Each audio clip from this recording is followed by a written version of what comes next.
In case any of you were wondering if I exaggerate when I say that our legal system in Canada is heavily geared toward coddling criminals, here's another piece of proof for you.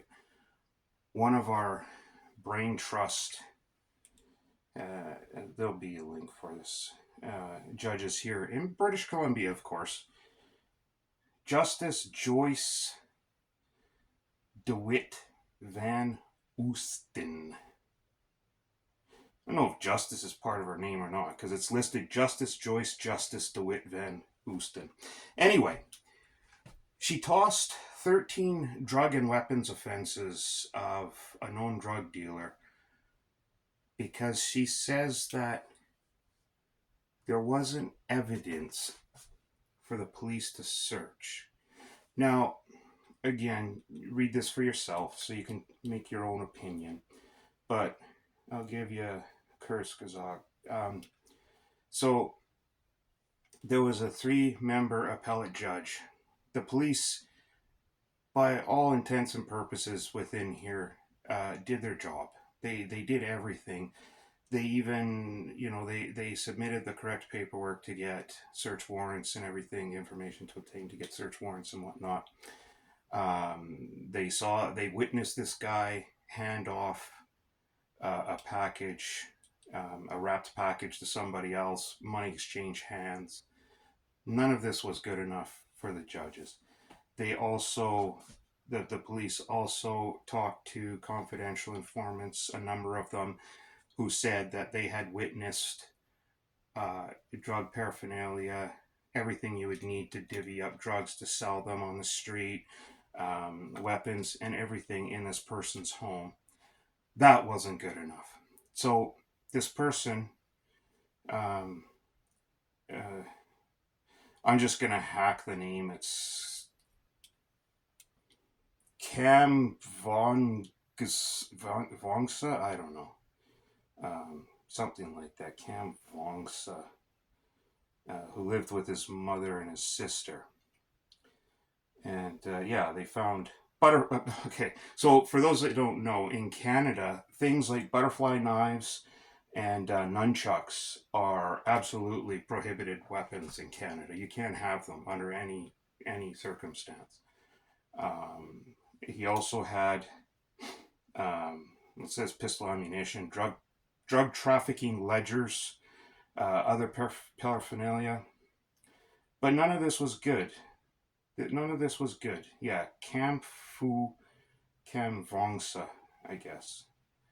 13 drug and weapons. So they seized 56 grams of cocaine, more than $20,000 in cash, 2 Glock handguns, and a shotgun. So when you have drugs like that, and you have firearms, unsecured firearms, that is illegal.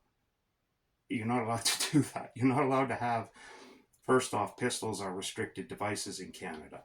You have to have a special license for that. It's not the same license that you would have to own a shotgun, a regular shotgun, for example. Those are two different classes of licenses that you need to have. In Canada, they're called possession and acquisition license, non-restricted. That's like shotguns, hunting rifles, that kind of thing. And possession and acquisition license restricted. And there is a third one, prohibited, but basically your your great grandfather pretty much had to be a Sasquatch who had sex with a unicorn.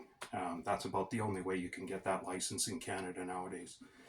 And so this guy was, for all intents and purposes, caught red handed based on information from a CEI. The police set up shop to surveil him, to watch him coming and going. They have evidence on film of a drug transaction taking place. And the judges go, well, no, well, hold on. So none of you members of law enforcement actually went into the apartment first to surveil to see if there was a reason for you to go in there. Basically, is what they're saying.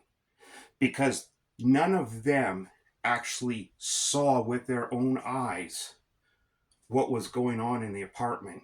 The judges go, no, no, no. you had no reason to ask for a search then. You can't just walk into someone's house and search it, even though you've been tracking this guy for months, possibly years, talked to a number of people on the street, confidential informants, you did your job exactly the way you're supposed to, textbook style. Just because of all of that, and witnessed a drug transaction go down right in front of you. No, no, no. You have to do better. Do better. Right? This is what the police are being told. They get their funding cut. They get their training cut. Fewer members on the street. Less okay for overtime to do these surveillance jobs. And when they do make a good bust, a significant bust, that, at least from a layman's point of view, looks like everything was done above board and by the book, along come the criminals' best buds, their knights in shining armor, the justices of British Columbia, to say, no, no, no, no, no. We're not satisfied you had enough reason to go and search this person's place. I mean, what more? When you see a drug deal go down, now these, keep in mind, these are veteran members of law enforcement. It's not like they just pulled people out of Justice Institute, sat them in a van, and said, "Okay, surveil that place." No, people that work in this line of work, they've been around. They've had to prove themselves. They know their work. When they see something go down, if they say it's a drug deal, it's a drug deal. Okay? Sure, maybe you or I might see something go and we don't think nothing of it. Oh, wow. Somebody exchanged a pharmacy bag from Shoppers Drug Mart for a to-go bag from Tim Hortons. Yeah, well, okay, whatever. Somebody who's been doing this for 10 or 15 years in law enforcement will go, that's a drug deal you just witnessed right there. Might be weapons trafficking, but most likely drugs. And they'd probably be correct. So to take away one of law enforcement's greatest tools in their toolbox, which is the power of observation based on experience, that's just ridiculous. I mean, there's hand tying, and then there's this. This is like, if members of law enforcement can't operate on like their gut instinct to a degree, then what's the point? Everybody has it. We all have that feeling in our stomach that tells us something isn't wrong, or makes us suspect something that is more than what it seems to be on the surface. And police have that, a lot of them. I'm not saying all of them. There are always bad or dumb ones in everything, everywhere you look. But in order to get into like more elite positions like this, these people have their radar fine-tuned. They've been doing this for a long time. And like I said, if you can't take a member's intuition based on years of observation and watching drug deals go down, because remember, they don't bust everybody they watch. They're always looking for the bigger fish, right?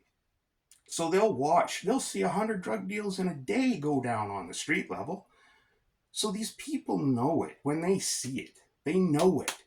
And for judges to sit up there sanctimoniously preaching from their high ivory towers that, oh no, you silly law enforcement scrubs don't know nothing. How could you know?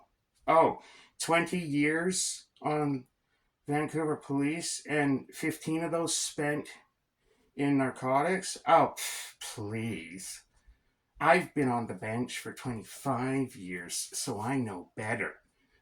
Yes, I live in a gated community, and yes, we do have armed security, and no, I don't even do my own grocery shopping, but I know people, right? Like, this is what they're being told, and it's frustrating.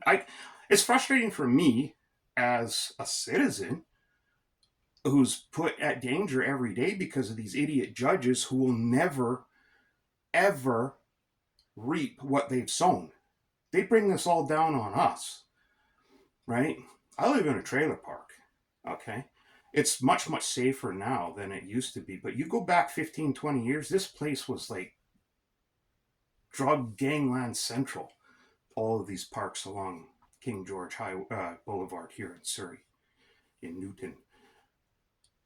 It's like I said, it's been forced gentrified over the last couple decades. So all of that's been pretty much pushed out. But I mean, these are the type of people that feel the effects of letting criminals go back onto the street with no punishment. It's ridiculous.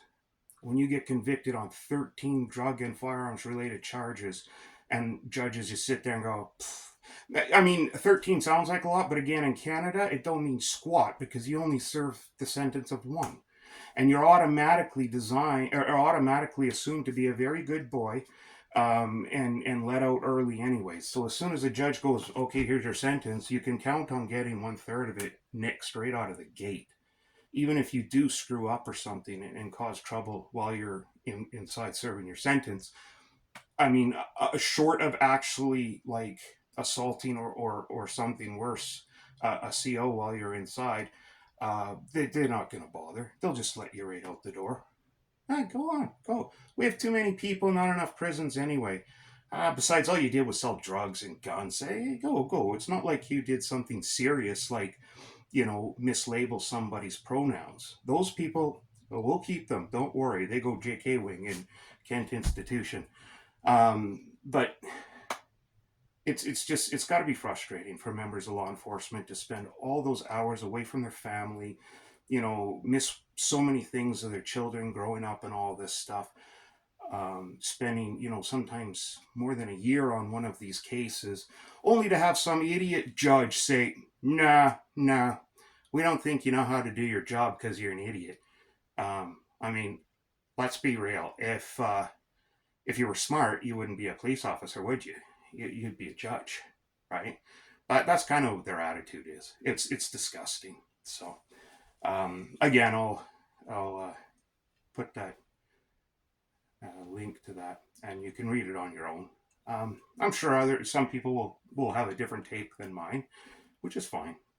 You do you, but like I said before, if you haven't already, it just more times than not, I'm right.